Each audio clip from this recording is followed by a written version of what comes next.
Allez, des images live pour commencer. Direction Téhéran. Téhéran, la capitale iranienne, toujours noire de monde en ce début d'après-midi. C'est le cortège funèbre de l'ayatollah Khamenei qui s'est mis en route. Donc ce matin, je vous le disais, nous voilà au 3e jour d'obsèques nationales voulues en démonstration de force par le pouvoir iranien. Démonstration d'unité aussi. Ce régime qui dit attendre des millions de personnes autour de ce cercueil, le point d'orgue de ces cérémonies. Ce sera donc jeudi, des funérailles prévues sur 6 jours. C'est dire l'intention. On va parler de ce sentiment des Iraniens qui défilent aujourd'hui, partagés entre le deuil et un désir de vengeance envers les États-Unis et Israël, responsable de la mort du guide. C'était le 28 février dernier. Bonjour Thierry Coville, bienvenue sur le plateau de Paris Direct. Vous êtes chercheur à l'IRE, spécialiste de l'Iran, auteur de l'Iran, une puissance en mouvement. J'aimerais que vous commentiez pour commencer ces images qui nous parviennent en direct donc de Téhéran cet après-midi. Images d'une capitale noire de monde. Les soutiens du régime ont répondu présents aujourd'hui. Oui. Bon, c'était prévisible. Moi, ça me rappelle les funérailles pour la mort de l'ayatollah Khomeini en 1989. Et les funérailles pour la mort de Rassem Soleimani en 2020, qui était un personnage très important, responsable des opérations extérieures et gardien de la Révolution. Donc c'est très clairement, on va dire, c'est un des points forts de la République islamique d'Iran. Ils ont 10 à 15% de la population qui peuvent quand même mobiliser très facilement, qui sont vraiment convaincus de l'idéologie du régime, etc. Comment, avec des cars et des bus qu'on affrète voilà, exactement. Et c'est vrai, ils existent, ces gens-là. Et effectivement, c'est très facile. Enfin, ils sont très bien organisés pour les amener, comme vous dites. Puis là, il y a tous ces slogans, ces appels à la vengeance suite à l'assassinat par les États-Unis et Israël. Donc, c'est absolument pas une surprise. Et c'est vrai que c'est un des points forts, de la République islamique d'Iran, d'organiser ce type de manifestation avec une base populaire qui existe. Alors, elle est minoritaire, mais elle existe. Alors, on va regarder peut-être quelques images, ce résumé des faits qui nous est signé aujourd'hui Léo Péchard, cette démonstration de force évidemment voulue par le régime iranien, plusieurs mois donc après la mort du guide suprême. Explication et on en reparle juste après, regardez. Sous une chaleur étouffante, l'immense procession de l'ayatollah Khamenei traverse la capitale iranienne. Son cercueil, transporté sur un camion, est entouré par des dizaines de milliers d'Iraniens portant des drapeaux religieux et de la République islamique. Des messages haineux sont aussi brandis contre le président Trump, ici symboliquement pendu par la foule, avec une photo de Benyamin Netanyahou accrochée dans le dos. Des Iraniens partagés entre le deuil et un désir de vengeance envers les États-Unis et Israël, responsables de la mort de leur guide suprême, le 28 février dernier. Notre objectif principal en assistant à cette cérémonie est de venger notre imam martyr. Nous ne sommes pas là pour lui faire nos adieux. Notre imam est parmi nous en ce moment même. Les martyrs sont vivants. Nous sommes ici pour montrer que sa voix perdurera. Chacune de ces personnes poursuivra son chemin les poings serrés et nous vengerons certainement sa mort en nous en prenant aux États-Unis et à Israël. Avant ce cortège funèbre, une foule de fidèles s'était déjà pressée dans l'enceinte de la Grande Mossala, un site religieux et politique où le cercueil de Khamenei a été exposé pendant 2 jours. Parmi eux, 3 fils du guide suprême, mais pas Mojtaba, son successeur, qui n'est jamais apparu en public. Après la procession de ce lundi, le cercueil doit faire escale à Rome, puis dans des sanctuaires en Irak, où vit une importante communauté chiite. Les cérémonies, qui doivent durer 6 jours au total, s'achèveront par l'inhumation de Khamenei jeudi dans la ville sainte de Machhad, dont il était originaire. Voilà, les autorités qui ont dit attendre 15 à 20 millions de personnes au total à cette occasion. Un mot peut-être, on entend dire, beaucoup de gens s'interroger, pourquoi aujourd'hui seulement ces funérailles? Parce qu'il y a eu la guerre, 40 jours de bombardement, ça a été voulu comme ça. Oui, alors d'après ce que j'ai compris, c'est pour faire référence, vous savez, dans la religion chiite, un acte fondateur, c'est le martyr de l'imam Hossein au 7e siècle à Karbala, et il a été enterré 40 jours après sa mort. Donc, c'est à mon avis, l'idée, c'est de justement, vous voyez, ils utilisent l'expression martyr, le guide martyr, l'imam martyr. Donc, à mon avis, l'expression, c'est de le faire apparaître comme un martyr. Et alors, c'est vraiment un symbole, c'est le grand symbole de la religion chiite. Donc, c'est de rapprocher sa mort de celle de l'imam Hossein et de faire ressortir le côté martyr de sa mort. Quelle est l'idée derrière tout ça, derrière ces images, derrière cette démonstration de force? On a beaucoup dit pendant la guerre, pendant ces 40 jours de bombardement, que le régime avait été pas anéanti, mais de nombreuses personnalités du régime qui avaient été abattues, puis remplacées. Ce régime qui est toujours là et bien là. Oui, je pense qu'il y a aussi l'idée de... Bon, le religieux et le politique sont mélangés en Iran, c'est islamique. Donc c'est le premier grand événement politique de l'Iran après la guerre, même si, bon, la guerre n'est pas complètement terminée. On parle vraiment d'après-guerre, là? Alors non, mais après la guerre des 40 jours, on va dire. Parce qu'il faut être prudent. Et effectivement, l'idée, c'est d'abord de renforcer l'idée. Effectivement, un des objectifs de Trump et de Netanyahou, c'était de changer de régime politique. Bon, l'idée, c'est on est toujours là. L'idée aussi, c'est de montrer on est toujours là et on est soutenu par la population. Alors, on en parlait. L'idée, c'est d'occuper la rue avec le maximum de fidèles, donner cette impression de multitude qui soutient le régime. Et puis, l'idée aussi, c'est on est toujours là et il y a effectivement, on n'a pas oublié, parce que c'est vraiment les supporters de la République islamique d'Iran qui sont là. Donc, on demande la vengeance par rapport à son martyr.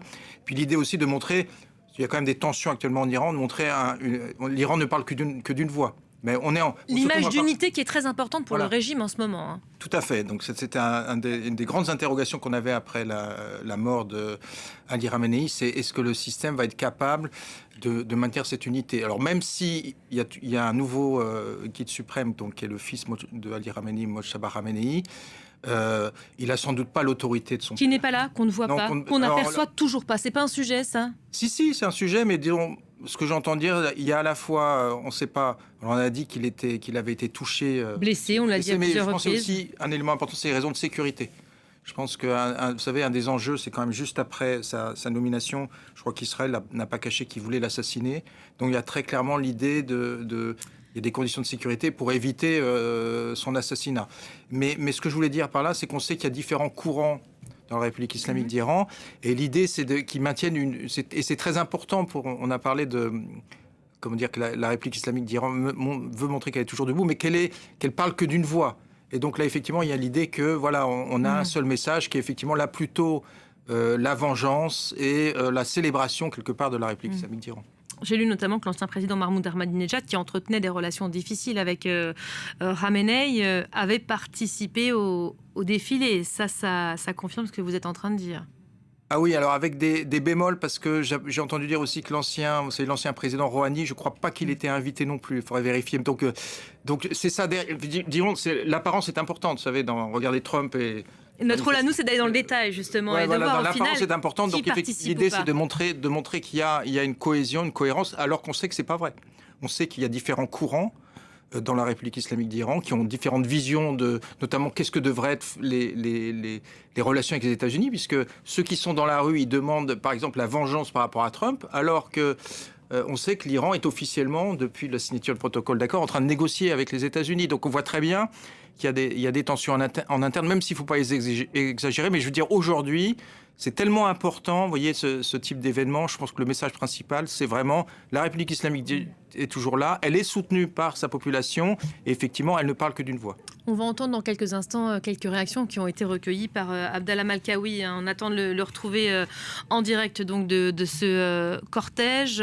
Ce qu'on nous dit aujourd'hui, c'est que tout le monde, en tout cas tous ceux qui participent à cette séquence, appellent à la vengeance contre Washington, la vengeance contre l'État hébreu, tout ça dans un contexte où l'on négocie toujours, il faut le rappeler. Oui, non, mais c'est... Bon, ça me fait aussi un peu rire parce que j'entends un peu les clichés dans les médias, le pouvoir iranien est divisé.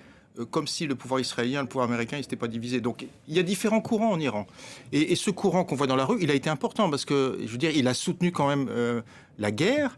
Toute cette population, ils étaient là tous les soirs. Il ne faut pas l'oublier.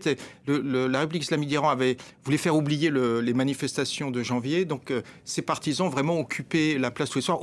Ils leur demandaient d'aller devant les centrales électriques. Ils y allaient. Donc il y avait vraiment la volonté de se sacrifier et de défendre défendre la République islamique d'Iran. Donc ils étaient là.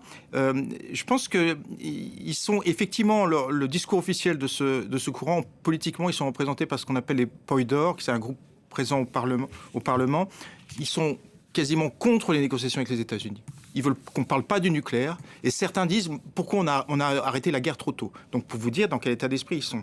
Donc ce qu'ils disent, c'est vraiment ce que dit ce courant-là. D'un autre côté, il faut aussi faire attention. Il y a le Conseil suprême de sécurité nationale en Iran qui prend toutes les grandes décisions en matière de sécurité. Quand il y a eu un vote pour savoir si on signait ce protocole d'accord ou pas, le vote, et il y avait les gardiens de la révolution, les forces de sécurité, etc. Tout le monde était là. Ils ont tous dit oui, sauf une personne qui est l'ancien candidat à la présidentielle Jalili, qui est effectivement un dur des durs et qui est le représentant du guide à ce conseil. Donc ce que je veux dire par là, il y a des tensions, mais collectivement, ils ont quand même décidé de négocier avec les États-Unis. Voilà, et un protocole d'accord donc in fine annoncé, dont on s'est immédiatement félicité à Téhéran. On fêtait une victoire de l'Iran sur l'ennemi américain à ce moment-là. Oui, alors certains Iraniens, j'écoute sur Internet, sont même surpris qu'ils aient obtenu tellement d'avantages. Ils sont même vous savez, en Iran, il y a aussi, on en parlait, il y a une volonté de vengeance, il y a une énorme méfiance par rapport à Trump. On en parlait tout à l'heure. Certains disent, bon, mais il va attendre les élections de novembre, puis il va nous réattaquer après. Donc il y a une énorme méfiance par rapport à Trump. D'un autre côté, ce qui est pris n'est plus à prendre, quoi. Quelque part, ils sont assez contents de la signature du protocole d'accord, tout en ayant des réserves, parce qu'il faut faire attention aussi. On n'est pas arrivé au bout du processus, 60 jours pour négocier et s'entendre. Il y a 60 jours pour négocier, on n'a pas encore négocié les principaux sujets où on sait que les Iraniens ne vont pas lâcher le morceau, comme la question nucléaire. Et d'un autre côté, les Iraniens ont bien compris que, par exemple, les Américains disent oui, on va lever toutes les sanctions bilatérales, multilatérales, si vous faites ci, ça et ça et ça. C'est-à-dire si l'Iran se comporte bien, quelque part. Est-ce que les Iraniens disent, bon, les sanctions multilatérales, il n'y a pas que les États-Unis qui décident. Puis les sanctions, il y a quand même le Congrès qui doit voter. Donc, quelque part, ils ont peur que les Américains leur fassent miroiter plein de choses. Donc, faites ci, faites ça, donnez-nous des avancées sur la question nucléaire et pour des promesses de réalisation d'avantages économiques qui vont pas se réaliser. Donc, effectivement, il y a encore du chemin. Mais enfin, ce qui est important, c'est que l'Iran, le blocus, vous savez, des ports iraniens par les Américains a cessé. Le Strait d'Ormuz, notamment, qui est un gros point de crispation. Voilà. Et normalement, les sanctions se levaient sur le pétrole que l'Iran peut exporter comme ça. Alors, en dépit de ça, on sait quand même qu'ils ont du mal à vendre. Alors, d'après ce que j'ai compris, ils vendent surtout du pétrole à la Chine. Ça, c'est ce qu'ils faisaient avant. Mais ils commencent à vendre à l'Inde aussi. Tout ça n'est pas très précaire quand on parle du détroit d'Ormuz, parce qu'on sait que pour le moment les bateaux peuvent transiter simplement, mais qu'à la fin de cette période de discussion, les Iraniens pourront imposer un droit de passage. Ça, c'est un sujet pour les Américains. On sort d'une guerre quand même, donc il y a un protocole d'accord. Donc je vous ai parlé d'une énorme méfiance entre les deux pays. C'est le premier accord entre les deux pays depuis la Révolution. Les Iraniens ne vont pas être tentés d'aller plus loin? Alors non, si vous voulez. Actuellement, je vous ai dit, c'est quand même la réponse collective. Ils sentent bien que s'ils ont signé ce protocole d'accord, c'est qu'ils sentent bien qu'ils avaient intérêt à le signer. C'était le bon moment pour le signer. Et je pense qu'ils savent bien aussi que l'économie iranienne va très très mal avec une inflation qui atteint 80%. C'est 100% d'augmentation pour les produits alimentaires. C'est catastrophique pour les médicaments. Je crois que c'est au moins 100% les augmentations de prix.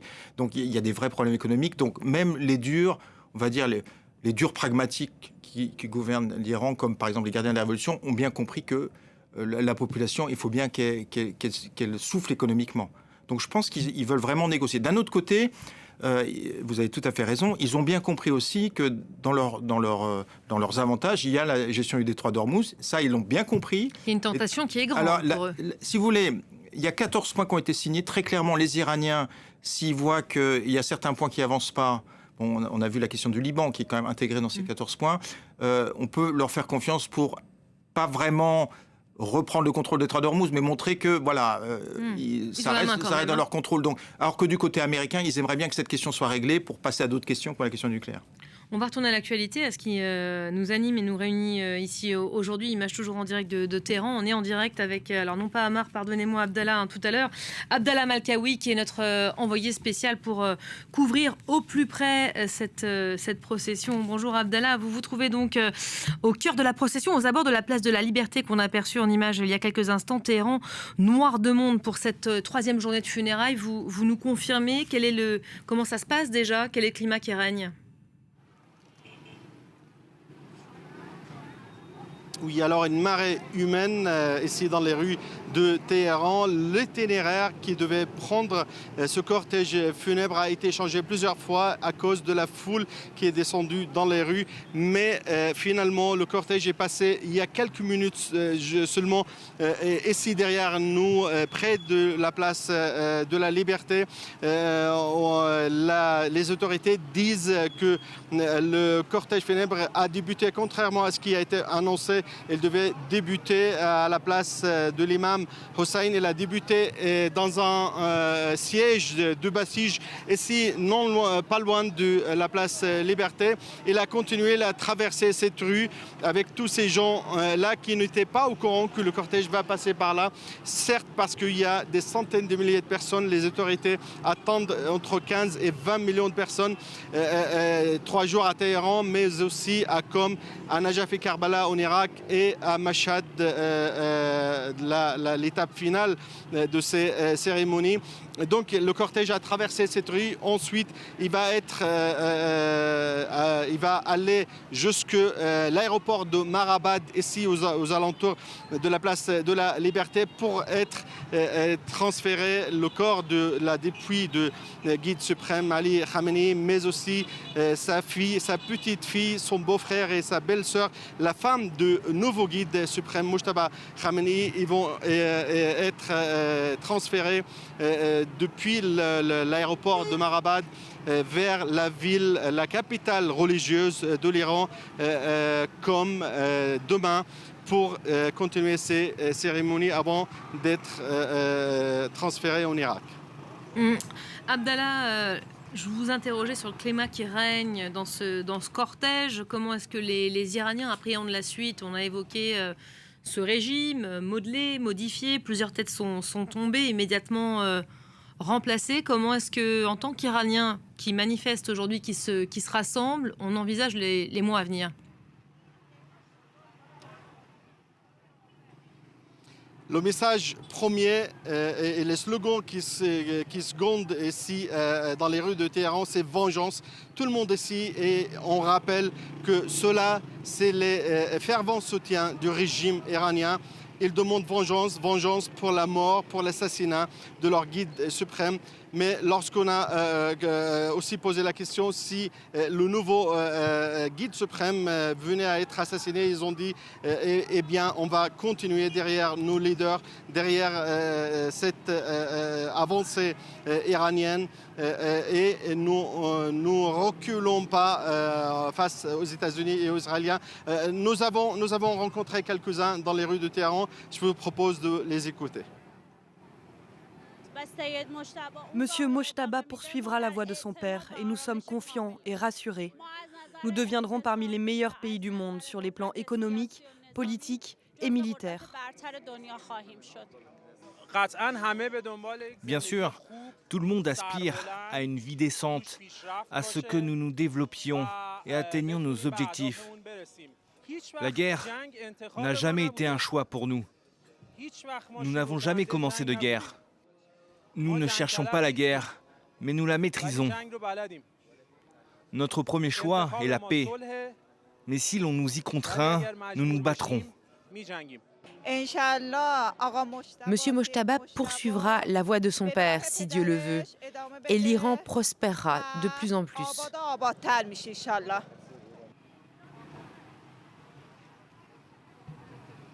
Donc ces gens-là, ces centaines de milliers de personnes ont décidé d'occuper la rue iranienne et de faire entendre leur voix.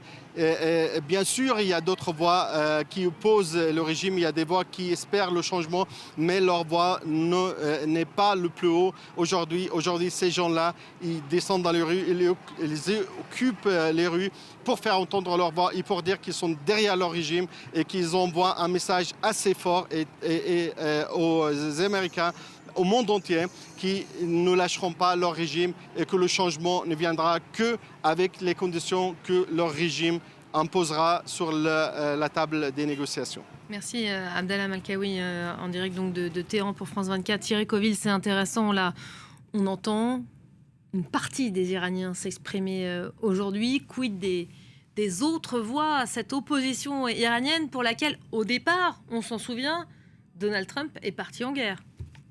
Oui, enfin, il avait promis, il avait quand même agi de manière un peu bizarre. Hein. Il avait il a dit sortez dans la rue, l'aide arrive, et l'aide n'est jamais arrivée. Donc il les a carrément laissés tomber en les ayant poussés à manifester et à se faire tuer. Donc, ça, Mais cette guerre, au départ, le point de départ, c'était presque humanitaire quand on entendait le président américain. Oui, alors, en janvier, oui, mais je veux dire, on sait aussi maintenant que s'il décide d'attaquer l'Iran fin février, c'est quand même sous l'impulsion du Premier ministre israélien, d'après ce qu'on a expliqué. Et je pense que le premier motif des Israéliens et de Donald Trump, qui a quand même agi quand même de manière assez légère, c'est en gros, l'Iran est en position de faiblesse et c'est le bon moment pour les attaquer. Donc c'est assez impressionnant avec cette guerre, hein, quand toutes les victimes, etc. Je pense que c'est ça le principal motif. Alors effectivement, il y a des motifs plus officiels, comme changer le régime, en gros, supprimer, arrêter le programme balistique iranien, supprimer le programme nucléaire, que l'Iran arrête sa politique de soutien à ses alliés dans la région. Et donc ça passait par un changement de régime. Alors on voit effectivement maintenant, Donald Trump dit que il a tout réussi. Bon, en fait, aucun de ses objectifs n'a été atteint. Donc il est obligé de négocier avec l'Iran, et on en parlait, c'est quand même à cause de la fermeture du détroit d'Ormuz. Donc c'était des objectifs officiels. Et vous avez raison, je pense qu'il y a... Alors c'est compliqué. Il y a un vrai problème. Quand on voit ces images-là, c'est ça l'objectif du régime. On ne peut pas dire qu'il y a... que c'est l'Iran tout entière là qui voilà, s'exprime. On ne peut pas dire qu'il y a on oublie qu'il y a un problème de légitimité du pouvoir en Iran, effectivement. Moi, j'entendais dire en Iran qu'il y avait... On a parlé 15% de la population qui le soutient, 15% qui les haïssent. Enfin, c'est ce que j'entends dire. C'est pas, vous voyez, c'est pas pourcentage près. Et au milieu, cette classe moyenne iranienne qui n'est pas vraiment représentée, parce que je suis allé en Iran juste avant la première guerre, là, en juin. Dans la rue, vous avez la moitié des femmes qui n'ont plus le voile maintenant. Là, je regardais un petit peu. C'est absolument pas représentatif ce qu'on voit là aujourd'hui, hein, les femmes voilées en noir. Donc comme cette ça. Classe moyenne urbaine, éduquée, qui veut le changement, qui veut la démocratie, qui veut des relations normales avec le reste du monde, je ne pense pas qu'elle soit trop dans la rue. Par contre, ce qui s'est passé, alors effectivement, le régime était en position de faiblesse. Il y a eu différentes séquences énormes après ces manifestations et la répression qui a conduit en janvier, qui a conduit à des milliers de morts. Par contre, et ça a été l'erreur majeure de Trump et de Netanyahou, c'est que quelque part, avec cette attaque quand même massive, on parle de 25 000 bombes qui ont été lancées sur l'Iran, des destructions d'écoles, d'universités, des bâtiments historiques. Enfin, je veux dire, voilà, il n'y a pas eu vraiment c'est pas une attaque que contre le régime. Donc, il y a eu un sentiment chez une partie des Iraniens, c'est l'Iran qui est attaqué et pas la République islamique d'Iran. Donc, je pense que la République islamique d'Iran a plus de soutien que maintenant qu'en janvier. D'un autre côté, il y a d'énormes problèmes de légitimité. Les taux de participation baissent depuis des années aux élections législatives, aux élections présidentielles. Donc il y a un vide politique en Iran. Et ça, le régime en est bien conscient. Et donc je pense que la grande question pour l'après, c'est est-ce qu'on va être capable de comprendre ce qui se passe en Iran, que ce nationalisme, il est soutient, une partie du nationalisme iranien qui est réapparu pendant la guerre, il ne soutient pas la République islamique d'Iran, il soutient plutôt l'Iran qui l'est attaqué. D'ailleurs, vous avez vu le jeune Iranien qui disait, si on est attaqué, on répond. Hein, donc et ça c'est très très profond en Iran. Donc ça c'est les questions qui restent posées. Est-ce qu'il va être capable de se raccommoder avec une grande partie des Iraniens qui ne croient plus en lui, et ça peut passer, on en parlait, c'est pour ça que les négociations sont importantes pour les dirigeants. Moi je pense que je ne suis pas le seul à le penser, ça peut passer par une amélioration de la situation économique. Parce que l'économie, c'était le point de départ des manifestations. Hein, exactement, en janvier. Donc dans les grands bazars iraniens. L'économie. À la base, les Iraniens se sont rassemblés, ont manifesté contre ce régime au péril de leur vie, en raison de leur situation économique extrêmement précaire. Oui, et l'économique et le politique sont liés. Donc si l'économie va mal, c'est aussi parce qu'on a des politiques qui sont corrompus, etc. Donc l'économie et le politique sont liés. Mais une solution, une perspective pour le régime, c'est d'arriver à améliorer la situation économique, d'où l'intérêt qu'ils portent aux négociations et le fait qu'ils ont signé ce protocole d'accord. Il n'y aurait pas possibilité de lever des sanctions au bout d'un accord, ils n'auraient pas signé cet accord. Donc ça, c'est effectivement, on va dire, c'est la clé pour l'Iran, même s'ils vont pas céder à n'importe quelle condition, qu'ils arrivent à faire lever les sanctions et à améliorer la situation économique. Est-ce que ça suffira à créer une adhésion au sein de la majorité de la population? Parce que je vous entendais, moi, ça me paraît quand même très compliqué d'évaluer aujourd'hui, après la répression terrible qu'ont subi les Iraniens. Beaucoup se sont réfugiés dans le silence depuis le meurtre de milliers d'Iraniens. Quid de l'opposition demain? Ça me paraît compliqué quand même. Non, mais moi, franchement, l'Iran est déjà assez compliqué à comprendre ce qui se passe. Donc, vous avez raison, c'est une très bonne question et on ne sait pas. Par contre, ce qu'on voit, c'est que déjà, la situation économique est catastrophique.